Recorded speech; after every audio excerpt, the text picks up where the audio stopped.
I mean, Go ahead. Omar talked about the cost of climate change, and the Parliamentary Budget Officer published a study a little while ago that just in 2021, the cost of climate change in Canada was $20 billion. The Conservatives never talk about that. They don't want you to know that it's costing us a lot of money. There's some studies out there that say that by 2025, this cost is going to go up to $25 billion every year that climate change is costing us. And, you know, shoving our head in the sands and pretending that climate change isn't real, like the Conservatives voted on at their last convention, is not a solution. Pretending that it's not going to happen in Canada, whereas it's happening everywhere else in the world, is not the solution.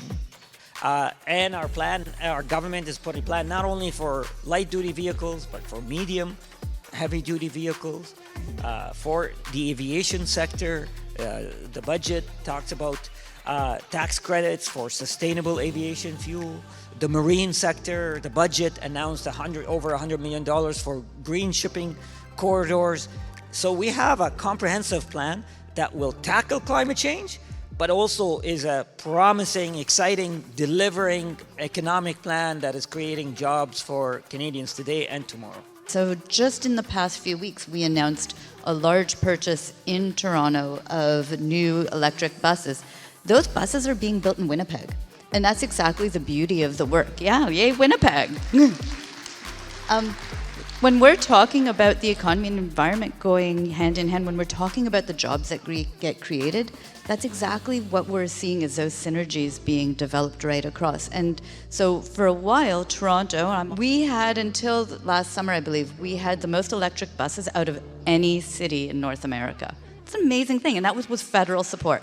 So I think that our role as a federal government is to provide as much incentive as possible for provinces to invest in non-emitting sources of energy, while at the same time ensuring that we're using our regulatory tools, like fighting pollution, for example, to ensure that we can eliminate as fast as possible our reliance on fossil fuels. You saw the President of the United States give an impassioned speech in the House of Commons about the role that Canada is going to play in the international economy.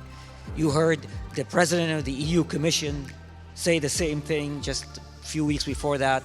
You're seeing the Prime Minister of Japan, the leaders of Germany come to Canada saying we need Canada's products and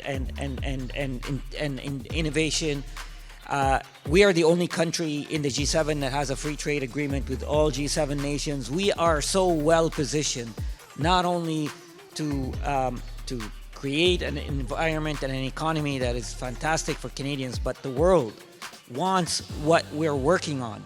The world wants our products, wants our food, wants our talent, and I'll tell you this. Of course, we're going through a challenging period. We've been going through it over the last 3 years. Unprecedented, extraordinary, once in a 100-year pandemic, and the impact that it's had on our economy, on our psychology, on our lives. And of course, people are frustrated. But people deserve a leader who acknowledges the challenges, but is optimistic about the future, about the promise that when we pull together, we're going to be in a better position than we are today.